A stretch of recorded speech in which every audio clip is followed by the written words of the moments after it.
Hello, in this video tutorial we're going to have a detailed look at SOLIDWORKS macros. We're going to look how to record macro, how to use the macros from the library or create one from scratch. We'll also take a look at integrated development environments for editing the macro code, such as VBA Editor or Visual Studio. We'll overview the different types of macros, such as VBA macro, SWBasic macro, VSTA, VSTA3 macros, and difference between them. This video is a guide to SOLIDWORKS users rather than SOLIDWORKS developers. So if you don't have any macro experience or you don't have any programming experience, you may still find this video useful. So it will demonstrate how to use the macro from the internet, how to add it to your library, and how to run it. Macro menu is available in the Tools menu in SOLIDWORKS under the Macro submenu, or it is also available in the Toolbar macro in SOLIDWORKS toolbars. So you can run macro, stop macro, record macro, also create new macro or edit existing macro. So let's start by recording some steps in SOLIDWORKS user interface and see what is going to be recorded in the macro. So I'm going to start the new part, select the front plane, and I will draw some circle.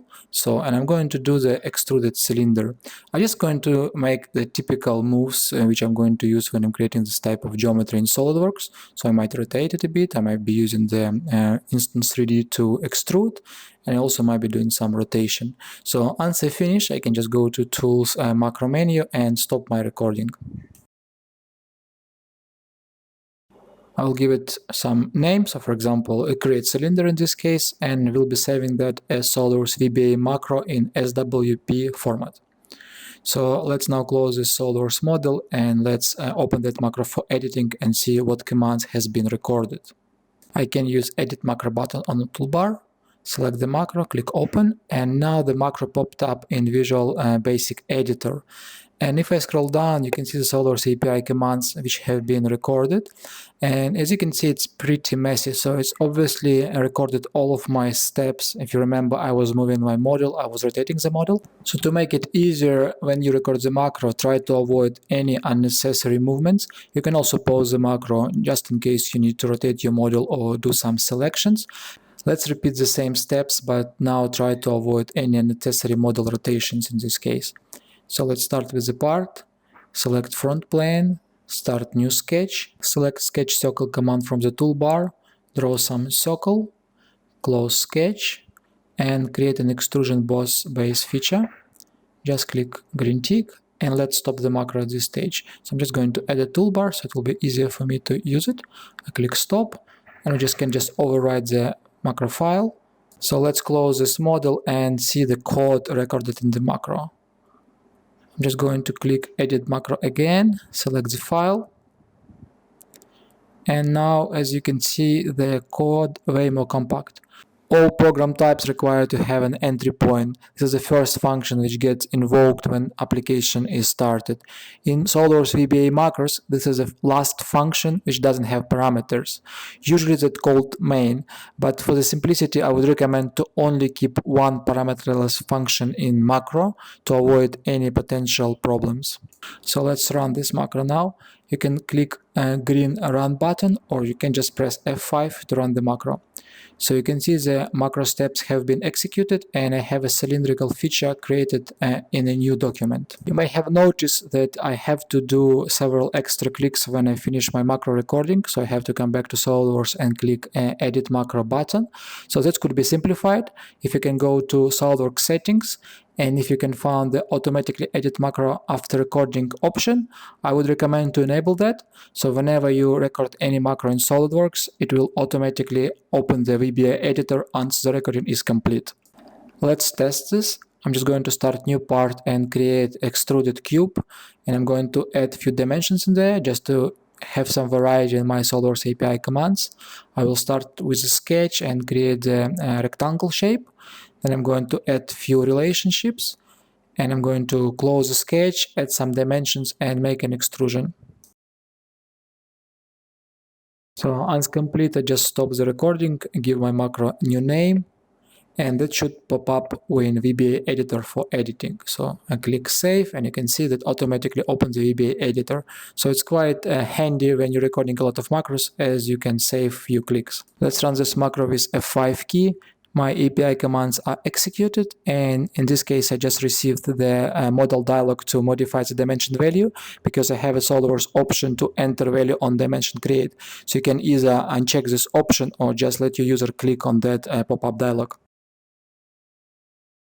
As a summary, SOLIDWORKS macro recording could be quite powerful, especially when you're just starting with SOLIDWORKS API, but I would not recommend to use it on daily basis. I would just use it as a reference only when you need to find the specific API for the certain command in SOLIDWORKS. Furthermore, not all SOLIDWORKS commands will be captured in the macro. In addition to VBA macros, you can also record VSTA macros in VB.NET and C# languages. I will introduce you to VSTA macro later in the video. Now let's take a quick look at VBA Editor. So on the left you can see the project tree. So it consists of the modules and classes and user forms which used in your macro. You can also look up for some methods in the drop-down menus. Toolbar can be customized, and you can add more buttons in here. So the one I would recommend to have is block comment and block uncomment. I would also go to customize and select if anything else would be handy in my work. So for example, the one I would recommend to use is indent and outdent, so you can make your code look good. Usually code blocks inside functions, subroutines, conditional statement or loops are indented. To make it easier, you can use a keyboard to indent and outdent. So clicking tab would indent the code and clicking shift tab would outdent the code. Clean up your macro as required to make it easy to follow and use. You can add additional modules to your macros, such as class module or user form. There are thousands or even hundreds of thousands of macros available in the internet, and I'm just going to show you the steps how to download this macro, set it up and configure. You do not need to be a developer to use these APIs in VBA macros. I'm going to download the VBA macro from codestack.net website. It has a library of free macros and also some tutorials for SOLIDWORKS API. You can navigate to SOLIDWORKS menu, go to goodies, and I can just select the category where I want to search for a macro. So let's just pick up the first one in the model category. So this one allows you to display the cloud with the diameter of the selected edge in SOLIDWORKS part file. So I have just copied the code. I'm just going to start new macro, give it some name, and simply paste the code which I have just copied into this main module. So let's come back, and for this particular macro I also need to create a class module which needs to be named exactly as it mentioned in the article. So I can just create a new class module and just copy paste the name and copy paste the code as well. So, and it is now ready to be run. You need to open an example file, select some edges and run the macro to see the clouds popping up.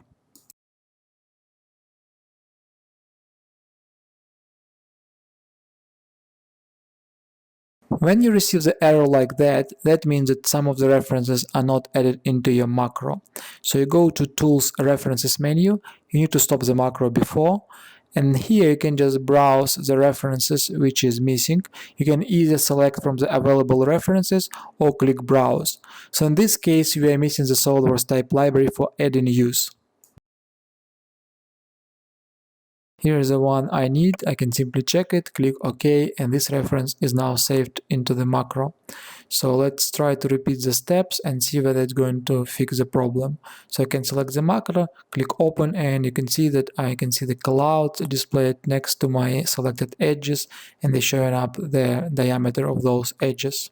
Another useful thing you can do with the macros is to create the buttons for them. So let's go to Customize menu and navigate to Commands and find the macro command under categories, and simply just drag and drop the new macro button onto the toolbar anywhere in SOLIDWORKS. You should select the macro you want to run when this button clicked, specify some parameters such as tooltip, prompt and icon, and once you're done, the button is added to a toolbar and can be just executed by clicking. So if I select a couple of edges, click the button, you can see that a diameter is shown. So it could be quite handy tip when you're going to use multiple macros in your day-to-day work.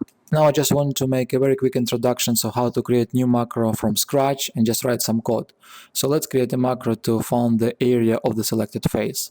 So I just start a new macro and I will declare the SOLIDWORKS variable to be equal to active session of SOLIDWORKS. I also will declare the variable for model, which is going to be equal to active document of my SOLIDWORKS session. And now I can declare some variable for face. So basically I can just assign the value of that variable to be equal to the currently selected object.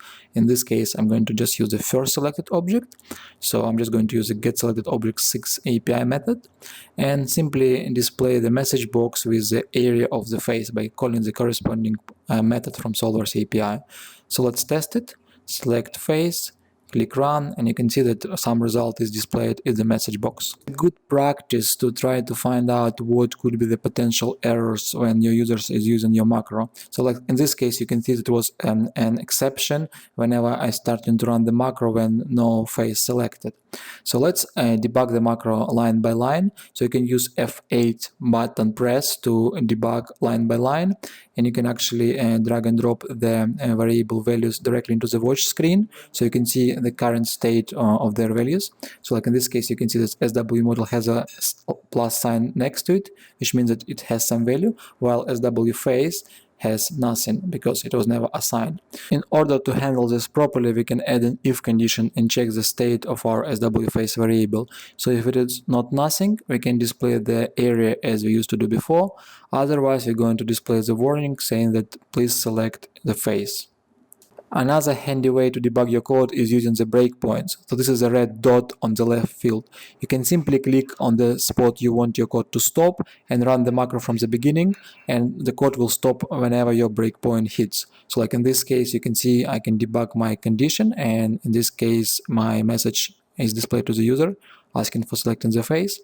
Or otherwise I can select the face and run macro again to make sure that works correctly. So in this case I just hit an F8 to debug step by step, and you can see that VisualBasic is a standalone application, so you can still debug your code while you can rotate your model and you can do any selections in SOLIDWORKS. Extremely useful when you're developing the macro, as you can see the updates real time.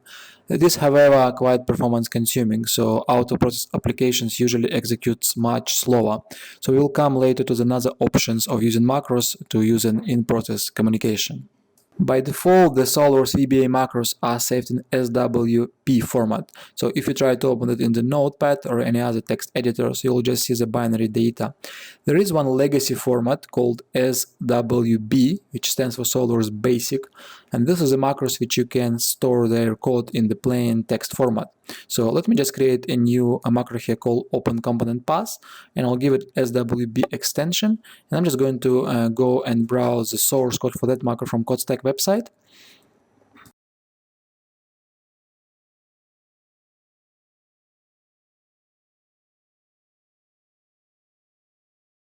Now I can use any text editor such as Notepad, Notepad++, or Visual Studio Code or something else to paste this code and manage this code. So in this case, I'm just going to set up the default program to be used for that file type, let it be Notepad, and I can just simply paste the code over here, and I can just save the file and come back to SOLIDWORKS and run it.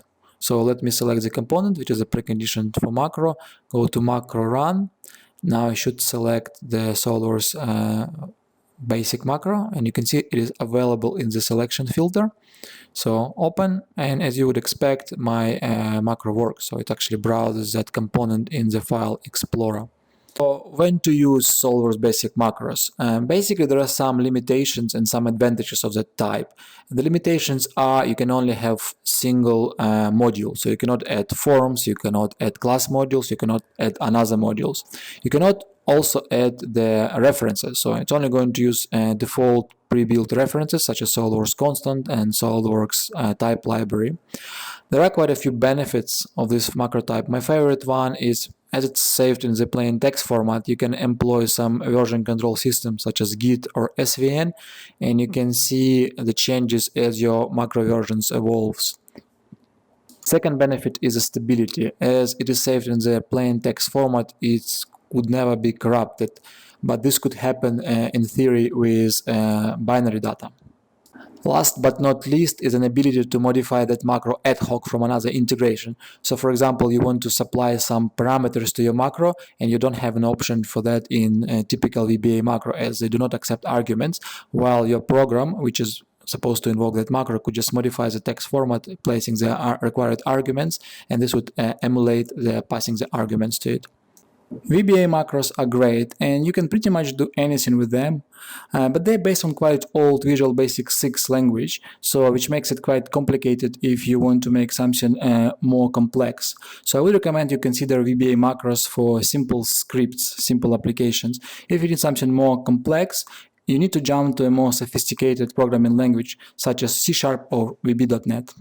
Those are object-oriented programming languages, and they utilize a .NET framework, which already has quite a big library of very useful functions and classes which you can use in your macro. Of course, you can use those languages when you're creating SOLIDWORKS add-ins or standalone applications, but you can also use them in the macros as well. SOLIDWORKS allows two types of macros which can use C# or VB.NET language. Those are VSTA and VSTA3, which was added in SOLIDWORKS 2018. Let's take a look at the first version of VSTA, and let's create a new macro which is going to insert the node into the newly created document, where the text of the node is loaded from the external file. Running SOLIDWORKS 2018 or 19, VSTA3 might be a default option in your settings. So let's just enable VSTA1 version of the macro. So we need to go to SOLIDWORKS settings and just untick the enable VSTA version 3. So that would enable the first version of VSTA. In the same way you are creating VBA macros, you can create a VSTA macros. You just need to select a different file type when creating the project. So in this case, I just select C# VSTA macro and just give it a name, something like load node on file new. Your project will be opened in the Visual Studio for application. So it is a bit more advanced integrated development environment than Visual Basic for application. You can see the errors over here, you can see your project references, you can add new ones, you can see your project structure. Let's add some code now to load the text from the file and add the node into the active document. So here is a text file which has some text in it, and I'm just going to copy the path and load the text from my macro. So at first, I'm just going to call the insert node SOLIDWORKS API method, and I'm just going to call it on the active document. I'm just using iActiveDoc2 property to access the active document, and I just can call the insert node method. So you can see it's very similarly to VBA, has an IntelliSense. I'm just going to declare the variable called text, and I'm just going to use the file read all text method from the .NET framework. So it just allows me to read the text into the variable just with one call. It will be a bit more complicated in Visual Basic. So I need to create another variable for the node, and the last step is I need to cast it the node, because C# is strong type language, so you cannot just use objects and call the properties of that. And the last one is I'm just going to set the position to be 0, 0, 0. In a very similar way, you can debug VSTA macros. So let's create new part and just click F5, or we can just click a run button here. And we also can use breakpoints. So you see it compiles and runs the code, and now it hits the first point. I can just check what the current value of my variable, very similar to what you can do in VBA macros, and it can create a new object. But you see now my SOLIDWORKS is actually locked. So this VSTA macro, unlike VBA macro, is running in process. So you cannot immediately see what is happening in SOLIDWORKS while you are developing and debugging your code. So this is a major difference between VSTA1 and VBA. Visual Studio has a lot of very useful features which can streamline your development. So for example, with just a simple click, I can move that code into the separate method. So I'm just going to create a method called addNode, and you can see that all the code has been moved to a new method. So, and now instead of calling the inline code, I can just call the method API. I can also very easily attach to events. So for example, in this case, I'm just going to handle the file new notification, and I'm just going to call that addNode method from there. So I can just cast my parameter, which is passed to that function, which is going to be a pointer to my model document. And I also need to modify my addNode function to accept the pointer to the document, rather than doing that for the active document, because maybe I can open the assembly which has the components which are not going to be in active documents. So, but this method will work still. So we can just hit a breakpoint here, and we can just start to play with that macro. Let's run it and let's see what is going to happen. So we can see that our macro is running, so we can hit the breakpoint, and let's now create a new document. So I expect that to be filled with a new node, but it doesn't work. So you see there is nothing is inserted. So let's think what's happening here. You might have noticed that the macro stopped once the breakpoint was hit and the last line of the main method was executed. So by default, macros are unloaded from the memory once the main method is complete.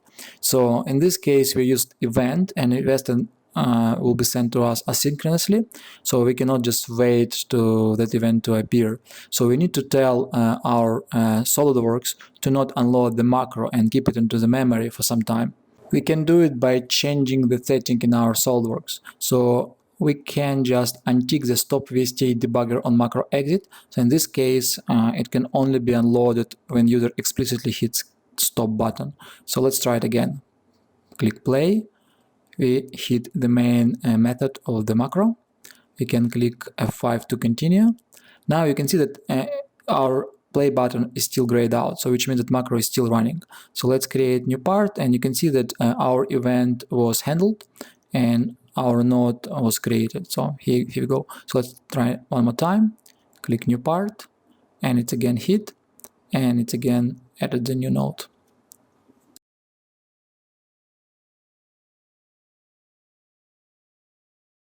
Now let's remove all the breakpoints and see how this macro is going to operate in the background. So let me close that file and just create new one.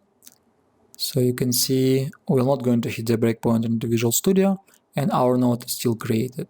Of course, we can go into our file system and just modify the text file. Just add some new text here and save it, and click new part again. And of course, as you would expect, now node is inserted with a new text. There is a major difference when running and deploying the VSTA macro and VBA macro. So in VBA macro, you have all-in-one. So you have your source code and your executable in the one file.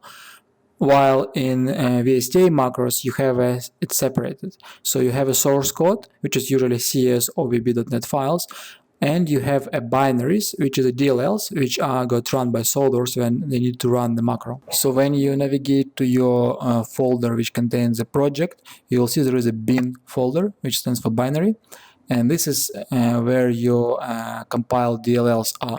So this is something which you need to redistribute if you want your macro to run on different machines. So you also need to include all of the DLLs which come with it, like such as SOLIDWORKS interop libraries or any other DLLs you might have added into your project. So like in this case, I can just copy paste those binaries, and this is something which you can deploy to your customers or your colleagues. In order to run the macro, you just need to select the main DLL in the run macro dialog. So like in this case, I can select the load node on file new DLL, and when I click open, the macro is being executed. So you can create new file, and we expect a new node to be inserted in there. So you can see it works and node is inserted. There is one rule you need to follow when you copy the VSTA source code from another resource. So for example, let's come back to CodeStack website and just download the source code of some VSTA macro.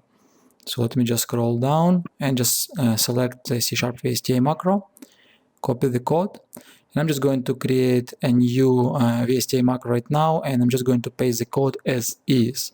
So let me just give it a name and select the correct filter. So this macro will export all document options into the text file. So let me just do a Control V to insert all of the source code from the buffer in here, and let's try to run it. So as you can see, there is a compile error and it doesn't let my macro to run. So basically, when you create a VSTA macro, it is very important to follow the naming convention. So in this case, your namespace should match exactly the name of your project.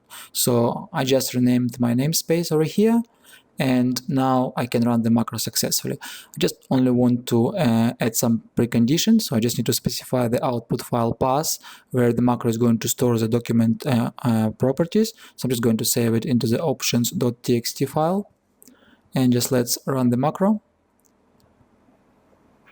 So in exactly the same way, we can just put a breakpoint to see that it's successfully run, and as a result we can browse to our location, and you should see the option.txt file, and if you open that, it just contains the takeoff of all document user preferences and their corresponding values.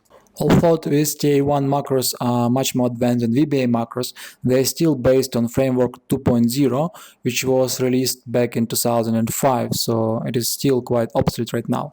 So from the SOLIDWORKS 2018, SOLIDWORKS supports VSTA 3.0. Let's enable this type of macro and see the difference. So let's go to the SOLIDWORKS settings menu and just click that enable VSTA version 3.0, and since that moment you can just do exactly the same steps to create, edit or record macros as you can with any other macro types. So let me just create new macro. So in this case I'm just going to use the VB.NET version of VSTA macro. I'm just going to give it some name. Let's create a simple macro to count the number of components in the active assembly. So I just hit save when I specified the name, and in a similar way just going to pop up a Visual Studio instance with my macro code pre-filled for me. But unlike previous version of VSTA, this is going to use a standalone version of Visual Studio, which must be pre-installed on the computer. So you can see in this case it is actually using Framework 4.6 for this macro. You can write the code in this macro in exactly the same way. So you have a main procedure which is going to be called as a macro entry point. You have a pre-filled SWApp application which is set to the active SOLIDWORKS session, and you can just use an IntelliSense. You can use all the functionality from .NET framework, and of course you can use any features of the modern C# or VB.NET language. So I'm just completing a simple code here to get all the components from the assembly, get their count, and just show the message box which tells how many components are currently in the assembly. Debugging experience of VSTA3 macro is very similar to its previous version, but there is one difference. So VSTA3 runs as out-of-process application. So you can see while I'm still debugging the code, I can rotate model in SOLIDWORKS, or I can do any selections. So I'll just complete this code, and we can see that our message box is displayed with the number of components in the current assembly. VSTA3 macro produces output in the same format as VSTA1 macro. So if I open the folder where my project is, I will see the bin folder which contains the binaries of my project. So if I want to redistribute my macro, I can just use the binary output just here. Thank you for your time. Please follow the URL in the description for this video for more information about macros and SOLIDWORKS API.